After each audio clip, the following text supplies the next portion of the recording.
Eccoci con Guido Secchieri, inutile definire forse i migliori in campo, autore anche di una doppietta, poi ti sei anche deliziato in qualche tunnel, in qualche tocco di classe, insomma un debutto alla grande il tuo questo. Sì, sono molto contento perché comunque era un esordio per me, quindi c'era un po' di emozione, un po' di tensione, ma devo dire che la squadra mi ha aiutato molto perché c'era da subito feeling, è nato tutto liscio. Ecco, come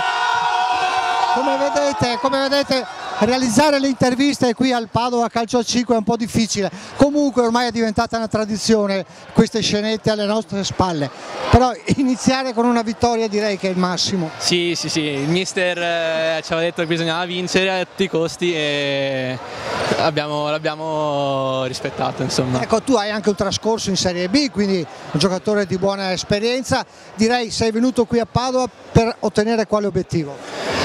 Sicuramente proveremo a andare il più su possibile, la squadra vuole sicuramente i playoff e poi chissà, lì è tutta una sorpresa, poi proveremo sicuramente a vincere tutte le partite. Allora è cambiato l'obiettivo rispetto all'anno scorso, non più salvezza ma si punta ai playoff? Si punta sicuramente ai playoff e poi una volta arrivati lì bisogna crederci. E poi con un Secchieri così?